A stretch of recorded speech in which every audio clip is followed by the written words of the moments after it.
Allez, bonjour. Dans cette science, on peut calculer l'intégrale curviligne suivant, reliant les deux points.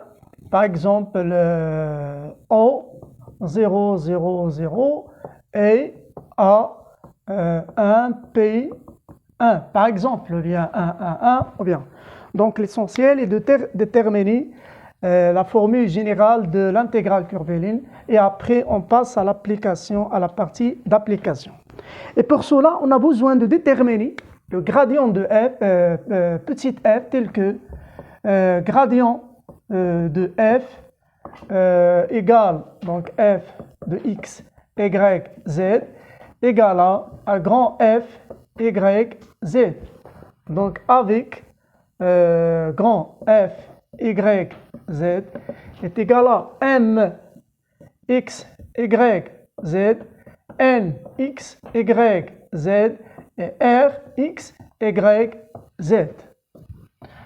Avec m, c'est ça m, donc m, x, y, z et on a n x, y, z, c'est n x, y, z et r x, y, z.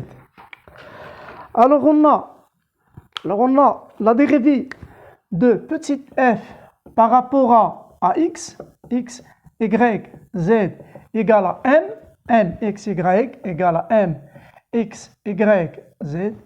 La dérivée de f par rapport à y de x, y, z est égale à n x, y, z.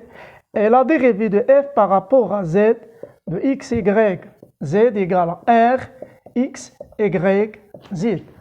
Avec m, bon, c'est exponentielle de x, sinus de z plus 2y, z est égal à 2x, z plus 2y égale à exponentielle cosinus de z plus 2xy plus 3z carré.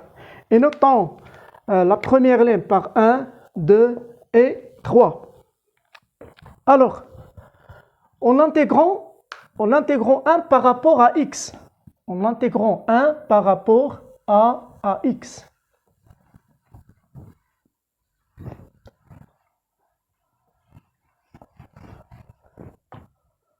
Donc, on a la dérivée de f par rapport à x égale à exponentielle de x sinus de z plus de y, z. La dérivée par rapport à y égale à 2x, z plus 2y. Et par rapport à z égale à exponentielle de x cosinus de z plus 2xy plus 3z carré. Et notons 1, 2 et 3.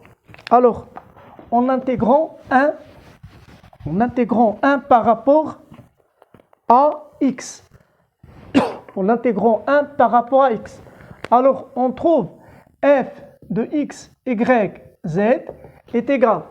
Donc, par rapport à x, donc la primitive 2, donc c'est exponentielle de x sinus de z plus 2y, z d de x, alors qui est égal à, donc la primitive c'est exponentielle de x sinus de z plus 2x, y, z plus h, donc h, y, z. Alors on a f de x, y, z. Et h dépend seulement de y et z. Alors si on dérive ça par rapport à x, on trouve exponentielle plus 2y, z. Alors notons ça, c'est 4. Alors en dérivant 4 par rapport à y, et on trouve la dérivée par rapport à y, bien sûr de x, y, z. Par rapport à y, ça c'est 0, plus de x, z, plus la dérivée de h par rapport à y, y, z. En même temps qu'égal d'après 2 égale à 2xy, 2xz plus 2y.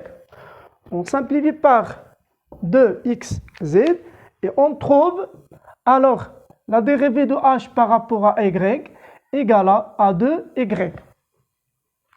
Donc, alors, h de x, de y, z, donc c'est la primitive de 2y, on intègre par rapport à y. Donc, h de y, z est égal à, donc c'est y carré plus g de z. Alors, si on dérive par rapport à y, on trouve là, c'est 2y et la dérivée, donc puisque ça dépend seulement de z, alors on a égal à 0. Et on a h de yz égale à y carré, et on remplace h de z par y carré plus g de z. Alors, maintenant, en dérivant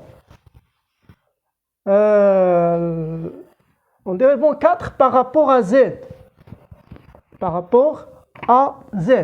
Donc, la dérivée par rapport à z de xy, z. Par rapport à z, donc la dérivée de sinus, c'est cosinus, donc exponentielle de x, cosinus de z, plus 2xy, donc z c'est 1, plus g' de z, puisque y, la dérivée par rapport à z égale à 0.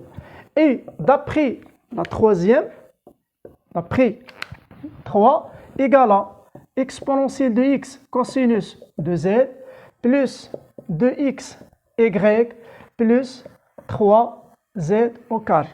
Simplifions par cosinus et 2x, alors reste g' de z est égal à 3z au carré, c'est-à-dire g de z égale à, donc la primitive, c'est z à la puissance 3 plus une constante c qui appartient à R ou bien à C, plus une constante C. Alors, d'où on a f égale, donc z à la puissance 3 plus C, constante C. Et on a petite f qui est égale. Alors maintenant la question, donc posons ça si I, grand I, alors E, donc E, avec C, donc C, relions les deux points O, 0, 0, 0, et A, 1, P, 1. Donc, relions les deux points O, 0, 0, et A, 1, P, 1. Donc, E, c'est l'intégrale de C, M, X, Y, Z, dx, plus N, X, Y, Z, 2Y, plus R, X, Y, Z, D de Z, égale à petite f de A moins petite f de O, égale f de 1, P, 1, moins f de 0, 0. Et on remplace, donc c'est donc pour 0, 0, 0, donc 0 ça donne 0, donc égal à moins 0. Pour 1, pour x égale à 1, donc P, on a sinus de P égale à 0, donc c'est 0. 2 fois 1, 2P, plus 2P, plus 1, donc plus 1, plus 2, plus C, donc moins 0, moins C, donc égal à 2P plus 2 égale à 2P plus 1. Et on a l'intégrale curvillée sur C, avec C reliant les deux points O, 0, 0 et 1 et A, 1, P, 1 égale à 2 en facteur de P plus 1.